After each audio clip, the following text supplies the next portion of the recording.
Coming up on Leaders in Healthcare, Dr. Alexander Vuckovic is a Massachusetts-based psychiatrist, psychopharmacologist, and assistant professor at Harvard Medical School. With over 35 years of clinical experience and an extensive list of research publications, he is an industry-leading expert in the area of nootropics and the development of natural treatments for mental illness. Join us to explore the cutting-edge science of depression treatment, learn about the history of psychotropic medications, and the evolution of therapies over the last century, including his thoughts on the latest developments in psychedelics. You won't want to miss this episode. Have you heard of Timothy Leary? The use of LSD. There are probably 20 to 30 natural substances which appear to have some efficacy in the treatment of depression. When it comes to being able to do what our friends the cardiologists can do, which is, hey, let's do a test. We'll figure out what's wrong with you. We got nothing. The next big revolution was the SSRIs. The odds of that drug helping that episode of that condition, the first thing that you give them is about 30%. Of that group, about half are going to stop it because it makes them feel dead inside.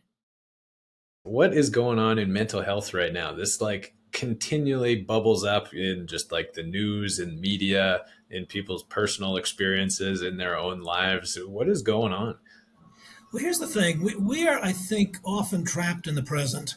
I've been doing this for 40 years, and I often ask that question, when I was strapping young 25-year-old residents. It's like, what's happening here? Mental health is going crazy. What are you people doing to people who are suffering? It's been one thing after another, and there have been, a lot of goings on diagnostically in the field, which then kind of turned to nothing. There's been a lot of therapeutics, which often turn to nothing. And I think that the media in general are always looking for the next shiny object in terms of therapeutics. And also for the next shiny diagnostic object. So right now, there is presumably a mental health crisis. I don't know. I don't want to be a contrarian about this, but I'm just about as busy today as I was 10 years ago, 20 years ago, 30 years ago. I got the same number of people waiting outside the office. And yet, things have changed. And I think we have to acknowledge that. The main thing is that the pandemic, I think, brought home the environmental factors that are involved in mental illness. In particular, when you isolate people and when you get them scared about their futures, unsurprisingly, a much greater number of those people are going to feel very anxious and quite often very depressed. And that, in a nutshell, is, I think, where the last few years have been. And so, is there greater rates of mental health disorders now? Is this becoming more prevalent? Is it something in the water? Pandemic definitely, in terms of isolation, started kicking things off in that manner. But if you're just as busy back then as you were today, what is the actual difference in mental health in the population then?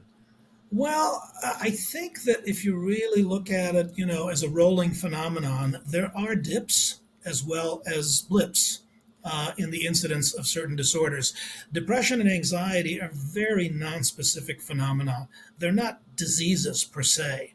On kind of the end of the distribution of depression and anxiety are diseases. Melancholic depression, suicidal depression, psychotic depression. Or an anxiety disorder that is so severe that you want to kill yourself. Those are diseases, even though we still don't know where they come from precisely. The great majority of people suffering from that kind of mental discomfort are folks who might not feel that way next month. Or who might not feel that way next year. And if you think about it, we were really under chronic stress for 2 years or more, beginning in the spring of 2020, and we're only now sort of beginning to see the clouds clear from that phenomenon. And the other problem is that we are also in a position of doing bad things to our children when these things happen.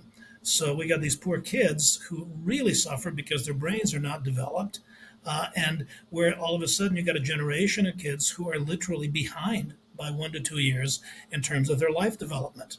those kids may very well suffer going forward. Previous, quote, epidemics of things like, you may or may not recall, you don't recall because you're a kid, but there was an epidemic of anorexia and bulimia in the 1980s. Everybody had bulimia. And that faded away. Is there such a thing as bulimia? Of course. Has there always been? Yes, but there was a blip. Similarly, and again, maybe a little more, politically fraught, is transgender symptomatology, and the question of, my God, why are we seeing suddenly, 10 times as many kids in particular who are complaining of gender dysphoria? And I think that again speaks to the environmental elements of this and of things like social contagion and things that we really need to be careful about. So you may also remember there was, I think, for a time, a phenomenon of the satanic worship in daycare centers. That might have been a little before my time as well. Yes, children were supposedly being tortured by the satanic worshippers who ran daycare centers. People went to jail for like decades for this craziness, in retrospect. Holy. So I'm just putting in perspective that what we're seeing today is not that wildly out of the ordinary when it comes to the blips of the epidemiology of mental disorders. The core symptoms, the core illnesses, your depressions, your anxiety, the severe depression, severe anxiety, bipolar disorder, schizophrenia, those are forever disorders. They have always been here, they will continue to be here, and they run across all cultural and geographic barriers. They are a function of the human condition. And again, what's really tremendously frustrating is that we have no idea where any of that really comes from. We posit multifactorial causes. Obviously, genetics is a part of it, the environmental stresses, trauma, all of that stuff. And yet, when it comes to being able to do what our friends, the cardiologists, can do, which is, hey, let's do a test. We'll figure out what's wrong with you. We got nothing. What we have is a very old. You mean the PHQ-9 isn't 100% perfect? Are you serious? Oh my goodness. Are your viewers going to be asking us about the PHQ-9? I hope not. No, of course, it's we're measuring phenomena. We are not figuring out etiologies, and which brings me then to the real problem, which is that all of our treatments at the end of the day are empirical. We try things that we think might work, or sometimes we try things for no particular reason, and they turn out to work. Lithium was invented by a crazy psychiatrist in Australia who noticed that when he injected lithium into rats, and he did so because he thought that rats could be made depressed by sodium urate, uric acid. So he injected rats with sodium urate and lithium urate, and the lithium rats slowed down. And from this, he figured, well, of course, this is going to treat bipolar disorder. What? Who thinks like this? And yet he discovered probably the most revolutionary pharmacologic treatment in the history of psychiatry. Attracting top healthcare talent is crucial for providing exceptional patient care, but connecting with the right professionals can be time-consuming and complex. Cherry Health bridges the gap. Our network allows you to showcase your organization, post jobs with precision and ease, and directly engage with healthcare providers actively searching for roles like yours. Whether you're an ambitious do-it-yourselfer or a seasoned recruiter, our intuitive web platform makes it easy to showcase your open roles and organize your applicants. Need a more personalized approach? Cherry Health Staffing Solutions offers dedicated recruiters to find and vet the perfect candidates for your specific needs. Build your dream team with Cherry Health. Visit www.cherry.health and start growing your team today. That is quite the backstory there. I heard there was another side of it too. There was like some mining town somewhere that had just lithium, high levels of it in the water, and everybody was like pretty chilled out. And then they started thinking maybe you could do something there too. There are lithium baths and things of that sort. How much lithium do you absorb from those? Try zero. So that too was an interesting phenomenon, but probably, if not apocryphal, than just not so. It's interesting, though, you mentioned sort of like it is very empirical. What are your thoughts on off-label treatments in general? Like, I know this comes up a fair bit in clinical practice. It's like, okay, well, I have a theory here. It's not founded in, the literature at this point, but maybe going for an ADHD medication when it seems like more of a depressive symptom. Like, how often do you wind up kind of picking and choosing your different potions that don't necessarily match the indications? Well, when it comes to what's available to play with, we're talking about pharma products, which are generally Me Too offshoots of one particular insight that occurred, or just again one accidental insight. So when we saw lithium, it was very unique because there's no way you can do a Me Too for lithium. Having said that, because it worked in bipolar disorder, people decided let's try it in unipolar depressive disorder, and it appears to have some efficacy, certainly in prevention of unipolar depression. It has efficacy when you add it to an antidepressant, even if someone is not bipolar. So those kind of experiments go on all the time, and they definitely occur, in the clinic, so to speak, as well as, within academic centers. But after lithium, you had antipsychotics, which again came up in the early 1950s, by the way. Think of this time frame. I mean, any other branch of medicine, you wait 10 years and the world has turned upside down in terms of what you have to offer patients. We're still using stuff from like 80 years ago. You had antipsychotics from the 50s, a bunch of Me Too antipsychotics. Finally, you got atypical antipsychotics, which didn't cause people to look like circus freaks. Clozapine, that was 1971. So 20 years after the original antipsychotics, you had clozapine. Within 5 to 10 years after the antipsychotics, you had your first antidepressants, accidentally, MAO inhibitors, which were given to tuberculous patients, and which turned out to make some of them giddy. And that all of a sudden became an antidepressant. The tricyclic drugs, which then came out in the 60s, sort of Me Too drugs based on the mechanism of the MAO inhibitors to try to, inhibit the metabolism of the norepinephrine and serotonin. The next big revolution was the SSRIs. When I was training, the first one, came about in the late 1980s, and we're still there. We're 40 years later. We're still doing SSRIs, which, by the way, are not as strong and effective as tricyclics and MAO inhibitors from 60 and 80 years ago. A little more palatable often, though. Well, there's a little more, although, they have their own side effects. And, a lot of if you really look at the numbers, as it were, if you take a depressed patient who's never been depressed before and who comes to your office and says, look, I can't stand the way I feel. I've tried therapy for a few weeks. It's not doing any good. I can't function at work. I'm getting really negative, horrible thoughts about wanting to die. Help me out. Okay, you give that person an SSRI, and the odds of that drug helping that episode of that condition, the first thing that you give them is about 30%. Maybe you'll get 50% who actually say they feel better, but of that group, about half are going to stop it because it makes them feel dead inside, kind of emotionally not there.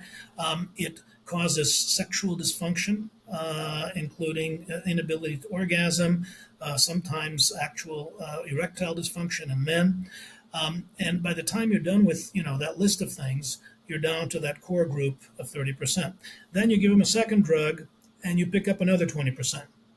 But by the time you're done, let's say after a year of treatment, you have successfully treated about 80% of people with the depressive episode. And yet, when you say successfully, of those 80%, maybe half, 40%, are really in what we would call a good remission from their illness and will go on to lead pretty reasonable lives. The other 40% are in a kind of a semi-remission where they're at risk for further episodes, where they have to stay on these drugs for extended periods of time, and where the patients aren't that happy about it. That's where we are today. What are your thoughts on sort of this newer generation? I guess it's not even a newer generation of medications. This is stuff that's been around forever, but the psychedelics are now becoming a lot more popular, like treatment resistant depression, going for your ketamine infusion every 3 weeks. Why not throw some mushrooms at it, see what happens? What are your thoughts on this sort of new and evolving facet of psychiatric care? Have you heard of Timothy Leary? No. He was a Harvard professor in the 1960s. Guess what he invented, more or less? What's that? LSD, the use of LSD as a way of opening up your mind, of setting aside the cares of the world, of finding a new reality. So these drugs go back many, many years. They're all obviously nominally illegal, but people know how to get them and how to make them. The ketamine thing was, I think, it's good that ketamine came out first for a simple reason, which is that it does seem to work, even though it is nominally a hallucinogen, at least at higher dosages. You can get hallucinations with it. It is generally well tolerated, and there's no question that it is a rapid sort of treatment for acute suicidal depression. So much so that, there have been studies that indicate that in emergency room settings, where somebody comes in suicidal and you think, oh my God, I got to send this person to the hospital, you can give them an injection of ketamine and the suicidality can fade away within hours. So that's impressive. Now, as with all things, there are caveats. And the main one is you don't really know the impact in the long term on the natural history of the disorder, as well as on any potential cognitive problems that may arise when a brain is exposed to that kind of stuff on a regular basis. And that's a problem. When you get into what's happening today, which is psilocybin, MDMA, and LSD, being offered, in microdoses or bigger doses to people with PTSD, post-traumatic stress disorder, or major depressive disorder. It's the Wild West. The research, frankly, has not been very powerful in terms of its efficacy. People who take this stuff know they're taking something powerful. It's almost impossible to do a double-blind study of hallucinogens. Yeah, that would not be a subtle effect. Yeah, so you got to take it with a grain of salt, unfortunately. Again, I go back to the 1960s study, which seems to indicate that if you took acutely psychotic patients into a hospital setting and you ran their blood through a dialysis machine, their psychosis appeared to fade away to nothing. And so the hypothesis was, of course, we are removing the thing that causes psychosis from the bloodstream when we do dialysis. And then somebody had the clever idea, well, why don't we just pretend to do dialysis in these patients and run their blood through something which is not a dialysis machine? And unsurprisingly, they all got better too. So the power of that kind of suggestion in this field is remarkable, and it humbles you when you try to figure out, well, my brilliant new idea that I've been giving to all my new patients, they're all getting better. That's just not necessarily true. And I'm not saying that that nothing will come of this. I think it's worth studying longer, but it's certainly not ready for clinical prime time. So cautious optimism. We need more data here. Maybe there's some signal amongst the noise, but yeah, when you look at it from the traditional research approach, it'd be very, very difficult to double blind a ketamine infusion trial. And then what are you actually comparing to? Well, it's interesting compared to, that problem is there with regular antidepressants too, because, smart patients can figure it out if they're taking a sugar pill versus something that's causing some kind of side effect. But certain techniques, you take a look at some of these non-pharmacologic techniques, say bright light therapy. You can expose someone to a very bright light, which is not enough to treat their depression, but they think they're exposed to a bright light. You can then, do the double-blind study and expose the other cohort of patients to an incredibly bright light of 10,000 lumens, and they'll also call that a bright light. And those studies have been done, and they clearly show the superior efficacy of real bright light therapy to even sham bright light therapy, as we would call it. So that can happen. And that's why I'm a fan of bright lights. I'm also a fan of bright lights because it is the most non toxic, albeit somewhat labor intensive, treatment in psychiatry, and certainly the psychiatry of depression. I mean, my patients get sick and tired of hearing me talk about bright lights. But this is the direction I think that we want to go to try to really tease out what works, as well as to be very, humble about the next bright object. And similarly, the same thing happened with the transcranial magnetic stimulation treatment, where you can do a sham TMS fairly believably, where a person can feel something tickling his brain, but it's not the full impact of a full magnetic field. And again, there's been demonstrated efficacy in that kind of a setting for TMS. So here again, I am a fan of transcranial magnetic stimulation as well, especially, I don't know, I'm sure you're aware of these new intensive TMS treatments where you do 10 treatments a day for 5 days. Holy smokes. Okay, that's quite the protocol. No, I've never heard of this previously. Well, it's been around for about 2 or 3 years, well, maybe even 3 or 4 years. The original transcranial magnetic treatments came out, I don't know, 15, 20 years ago, so they've been around for quite a while. Their results are okay, but not astounding. I mean, those double-blind studies, maybe you get 30+% of people better versus 10% on the sham. So it's real. There's something happening there, but it's not magic. If you blast people with the magnets 10 times a day for 5 days, you get an 80+% response rate, which is impressive. Does it last? More unanswered questions. For some people, probably. For other people, it fades away. But we do now have a new technology that we can at least say is somewhat scientifically based. It just goes back to trying to be empirical with this because we don't know how or why these things work. And I haven't even discussed, the most kind of traditionally effective psychiatric treatment that's more than 100 years old, which is electroconvulsive therapy, electroshock therapy that everybody's frightened to death of. Well, it's also a lifesaver, just as ketamine is, because it will make suicidal people non-suicidal relatively rapidly. And yes, there are costs involved in terms of memory in particular, and the potential effects of anesthesia, pain, things of that sort. But that too is in our armamentarium and has been forever. So we almost forget about it when we discuss what's new on the horizon. Yeah, I can confirm. I did remember doing a couple days of ECT therapy on patients at the inpatient wing in the Royal Alex Hospital in Edmonton back in medical school. And it worked. People would come in for it quite religiously. Oh yeah, no, and then it's again, when it comes to, remember that kind of that end of the distribution of illness, the people with really big time stuff, but nothing else helps. We have treatments that do help, and yes, they have costs, but it's a little bit like the chemotherapy of cancer. Severe depression, severe psychosis are deadly disorders. They have mortality rates of 10 to 20%, and it's not 50 to 80%, thank God, but that's close enough that I think you have to acknowledge that you just have to sometimes take what you get in terms of side effects. Are you a healthcare professional ready to take the next step in your career?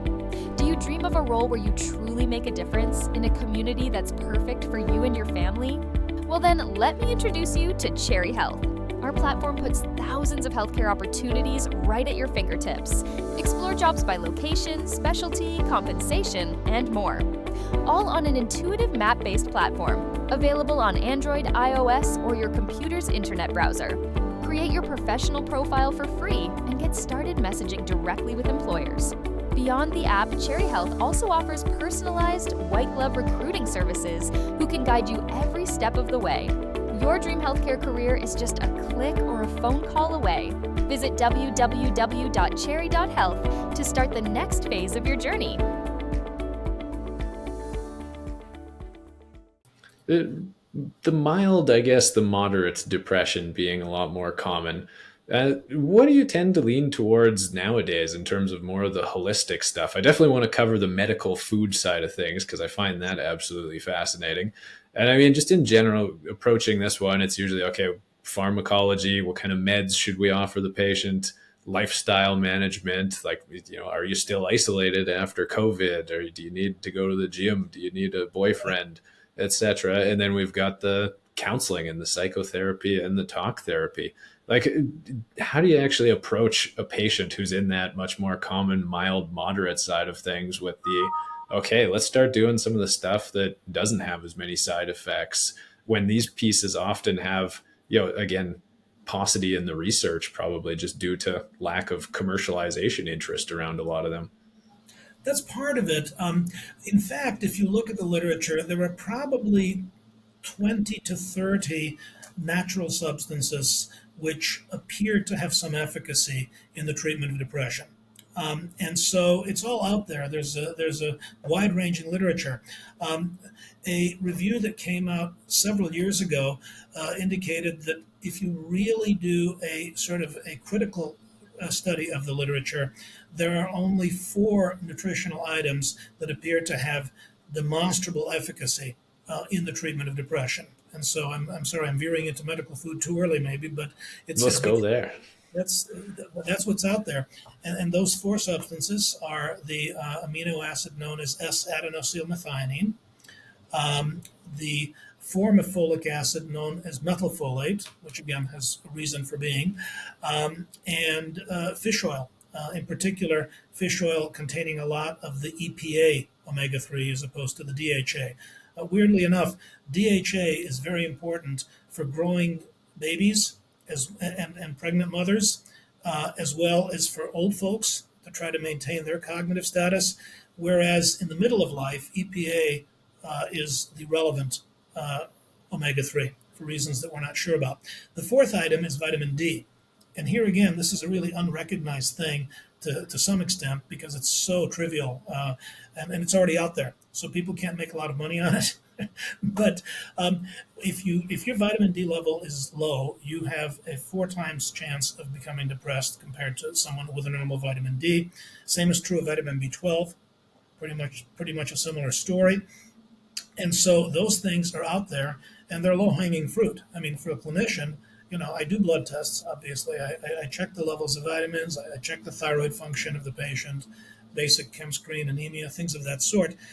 Once you're done with all of that, you really are left with this small basket of potentially useful things, which, key term, is not harmful. We do not do harm with this basket. And so, I've really come around. I mean, I used to be, kind of a mad psychopharmacologist in my youth. I mean, we're all very enthusiastic, when we get started in this business. And I would just, get people on antidepressants. If they're not better, I'd add an antipsychotic to the antidepressant. If that's not better, I'd add some thyroid hormone. If that's not better, then they get ECT. That was my practice in the 1980s.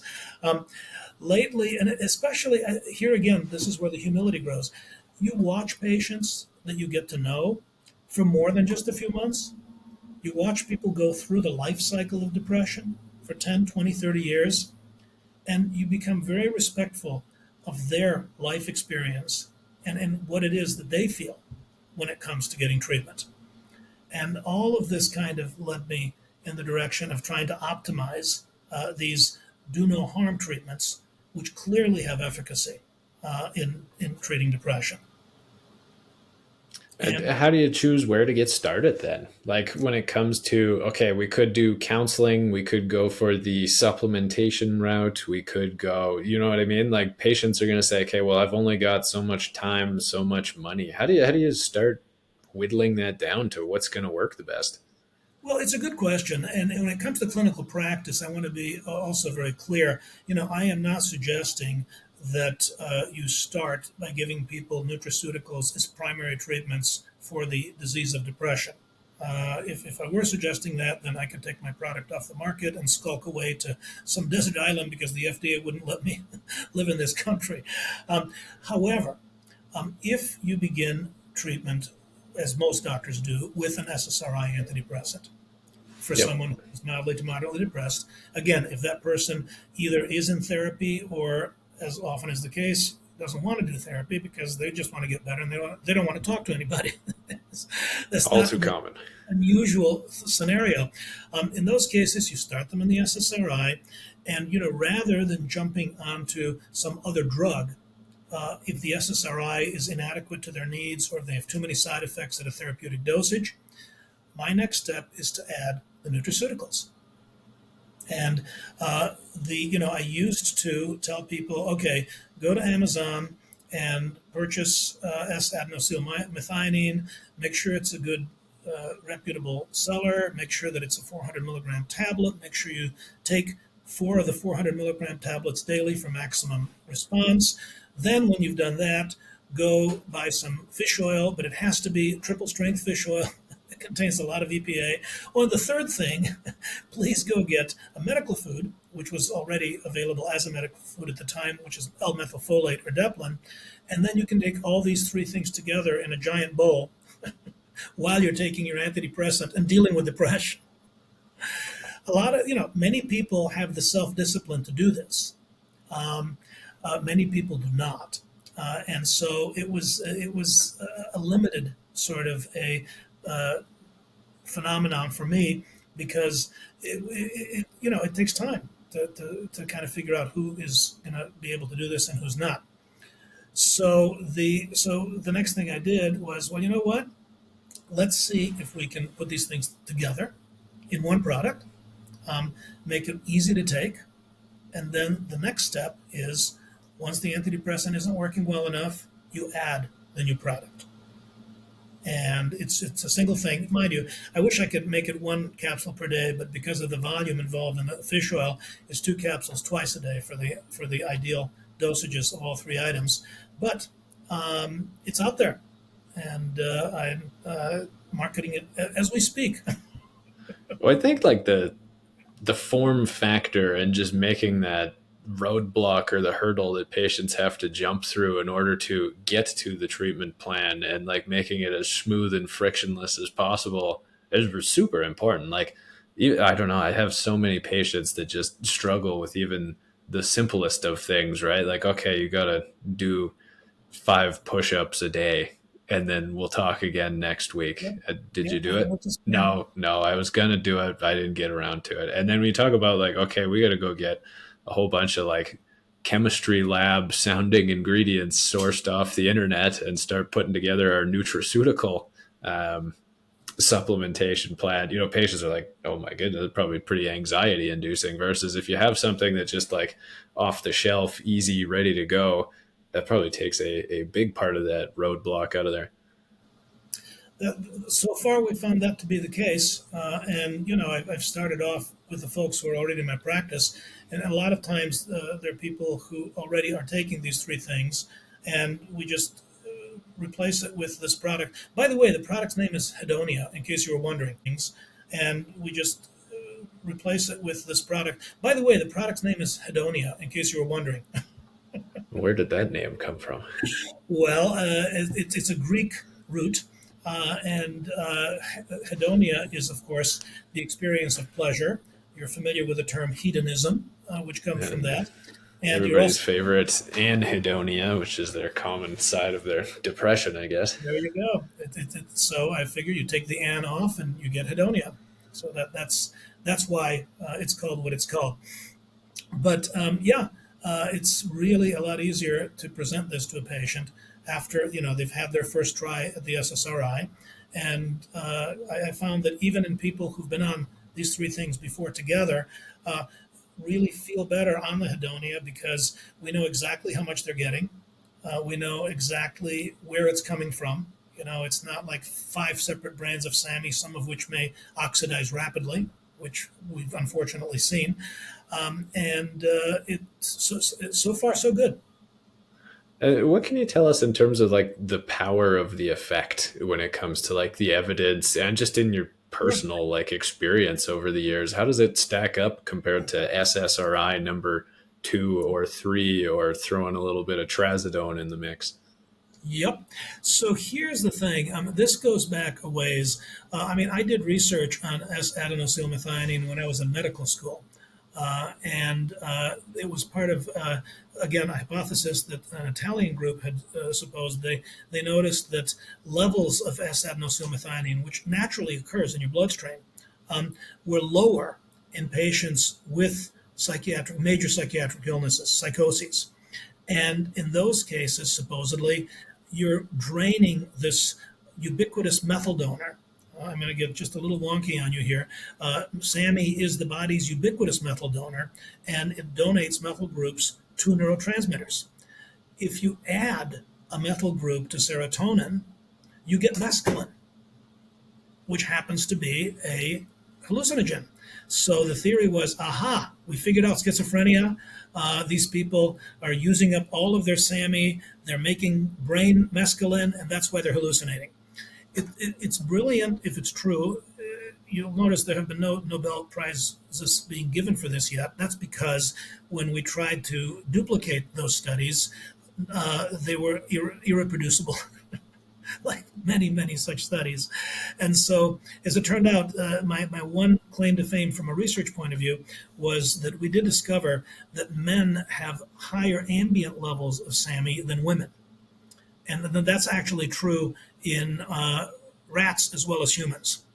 So here again, that seems to be a mammal-wide phenomenon. And as you're probably aware, rats actually can get depressed. So we therefore, realized, well, maybe there's something to this. The incidence of depression in women is about 3 times that of the incidence of depression in men. And they're out there wandering around with low levels of SAMe. So the next thing you do is you give SAMe to people, and hey, it works.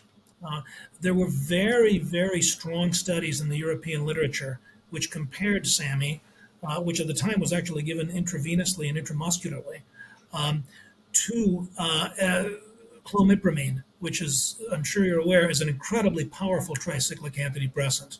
The best of the best, so to speak. And SAMe was equivalent in efficacy to clomipramine. Now, later on, studies of the oral preparation, which probably isn't absorbed as efficiently, which is one of the things we need to think about when we make a product like this, and so the more recent studies have not been as powerfully effective. But a number of studies have indicated that in this population that we're talking about, people who are on an SSRI who aren't getting better, you give SAMe to that population, and 50% of them get better. So that's that was wild. That was how much better is better. Well, most times when you get that, you're dealing with a statistical phenomenon, and as I'm sure if your depression score goes down by 3 points, then you've demonstrated clinical efficacy, even though that may make you only a little less depressed. In these kind of cases, it's the usual 50-50. About half the responders are robust responders. They really feel good. The other half feel kind of better, but it's like, no great shakes. So that's the case with SAMe. Second item, L-methylfolate. And this was something which, I had nothing to do with, but I was following with great interest over the 90s and the early 2000s. And you can do the same thing with methylfolate. You add 15 milligrams of methylfolate to a failed SSRI trial, and you get a 50% response rate on top of what you would have expected. And the theory on that one is fascinating because 70% of people with depression have a genetic defect called the MTHFR polymorphism. And that particular defect prevents them from converting dietary folate to brain permeable methylfolate. And so that group of patients are probably the main beneficiaries of giving people exogenous methylfolate, which goes directly, L-methylfolate, which goes directly into the brain. And interestingly, even in people without the polymorphism, people with what we call high inflammation depression, people who are obese, have elevated levels of sedrate, C-reactive protein, and such things, those people are also responders to methylfolate for reasons that are not entirely clear to us, except that it probably has some, anti-inflammatory qualities. So that's number 2 of our 4 items. Number 3 is fish oil. And here again, a colleague of mine at McLean Hospital, Andy Stoll, did a lot of studies indicating the efficacy of adjunctive fish oil to people with bipolar disorder. And he used massive amounts of fish oil, 6 grams a day. And it turns out that, yes, there is a beneficial effect of fish oil when you add it to mood stabilizers. Subsequent studies by my colleagues at Mass General, who also did the methylfolate studies and the early SAMI studies, also indicated that you could add, in particular, EPA-rich fish oil to people on SSRIs. Surprise, surprise, 40 to 50% of them get better. So we got 3 items, each of which, is contributing a little extra oomph to this group, which is mildly treatment resistant to start with. And that's the 3 that are together. Nobody's looked at the vitamin D piece, again, because the vitamin D is so ubiquitous. I just give it to my patients anyway. But that is how I got to the formulation. So we put out the first patent in 2000. We applied for the first patent in 2009. We got an ICHE patent in 2013, which would have allowed people to add vitamin D and compete with us. So we didn't like that. And we finally got a definitive patent in 2017 where nobody can add anything. If these 3 items are in it, then this is your intellectual property. And again, it's important because this is now something which we have, it's investor bait, so to speak, for people who are interested in trying to get behind something which could be a really important new technology. And the medical food piece, I think, is relevant because there really is a good argument that if you think about it, if SAMI levels are affected by ingesting SAMI, and if that is a nutritional deficit associated with depression, which it seems like it is, then SAMI is a medical food. Methylfolate, similarly, you've got the genetic deficit involved that you can't make up for by glomming giant mounds of folic acid containing vegetables. You got it. Fish oil is a little trickier. I think it's a legitimate medical food because if you were to ingest 1.5 grams of EPA in particular per day, you need to have a slab of salmon every single day of your life. That's enough to, after a while, just drive you running from the dining room. So that's the rationale for the medical food designation. Now, are these foods naturally found in the types of diets where when we're talking about nutritional control, like I was just listening to a podcast from the CMAJ and they were talking about a study which was showing in terms of, SSRI versus following the Mediterranean diet, there was the equal effect in this particular study. Like, are these sorts of like the SAMe and the methylfolate and the vitamin D, like, is this all what's found in those types of foods in the Mediterranean diet? Not in the amounts that are commensurate to what we're giving people. I think there's something positive to be said about the Mediterranean diet. Certainly the prevalence of the omega-3s is a big deal. If you include even the non-animal forms of omega-3s, your olive oils and things of that sort. SAMe itself is really not particularly prevalent in food items. And the methylfolate is not, even though folic acid is in a lot of things, including that diet. But if you think about it, if you're one of the 70% who can't metabolize oral folate to get into your brain, you can eat as much of that stuff as you want. It's not going to do you a lot of good. It just go right through you. It's not bioavailable.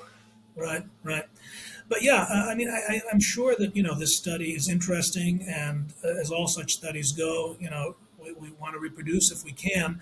Also, let's not forget, it's a bit labor intensive. The newest nutritional thing, of course, is the ketogenic diet, where there really seems to be something to be said for it as at least an adjunctive tool in the management of treatment-resistant conditions, including bipolar disorder, even schizophrenia. So I think the jury is still somewhat out on that, but it's intriguing. The real problem is when it comes to the more severe disorders, the discipline involved in being on a ketogenic diet is tremendous. And, just getting someone to do it who is already distracted, whether it be by severe anxiety and depression or by the voices in their head, is a project. Yeah, no, even just anybody who's out there and of clear and sound mind, keto is a tall order. It is. Well, this all goes back, there's nothing new in this world. This all goes back to Dr. Atkins in the 1980s. And, he's the one who pioneered this, and people were like laughing at him. And in reality, as a weight management tool, it's astonishingly effective until you start eating carbs again. So, Which is hard to avoid. right, exactly.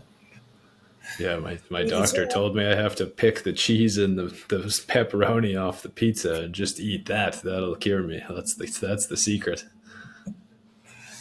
but yeah, it's kind of it is an exciting time in the field in that regard because we are looking, at everything that constitutes your environment.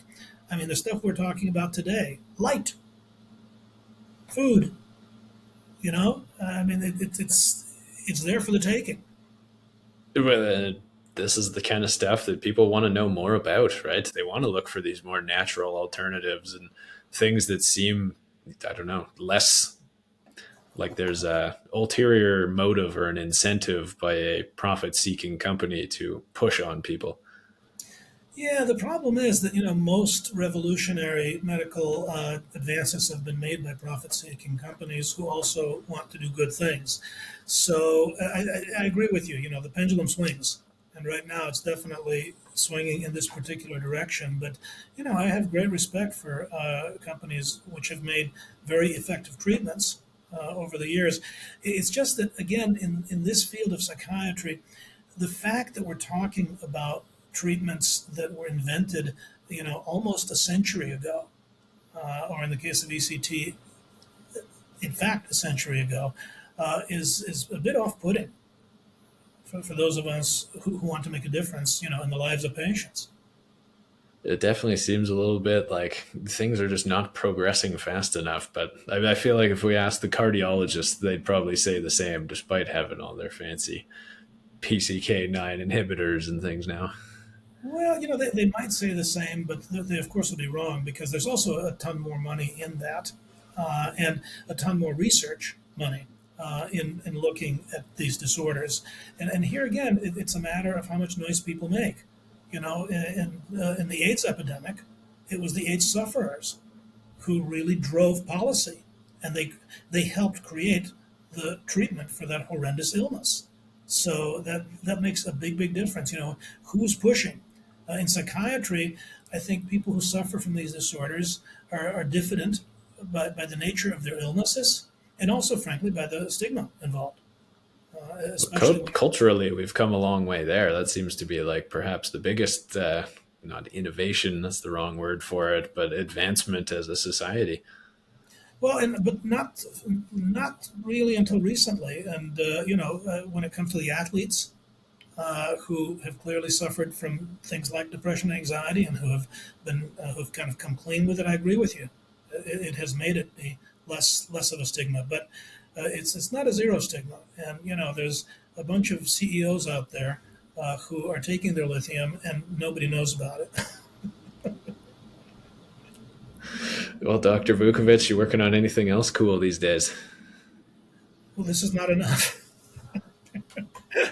My main source of my professional life is my clinical practice. I have a very large psychopharm practice. I've developed it over the years.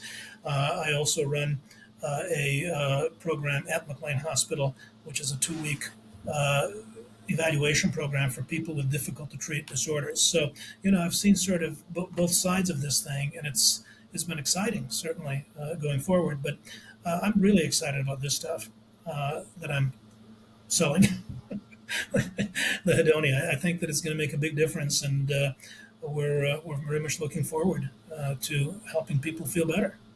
Well, I'm definitely going to have to start taking a look at the nutraceutical side of things because this is like one of the blind spots in my practice. It's either SSRIs or go to the gym or talk to your therapist. It's usually sort of missing out on this whole facet. But it's fascinating to hear sort of the experience and the evidence and the anecdotes that people are having a lot of success in this department. I believe so, and I want to certainly get the message out. Very cool. Well, thank you so much for joining us today. Really appreciate you taking the time to share some of your wisdom. Glad to. What was the website again? The website is, I got to get better at that. Sorry. The website is, I got to say that before I thank you. It's hedonia.com, Hedonia.com. And it'll pop right up. Google's been good to us. Awesome. Thank you so much. You're very welcome.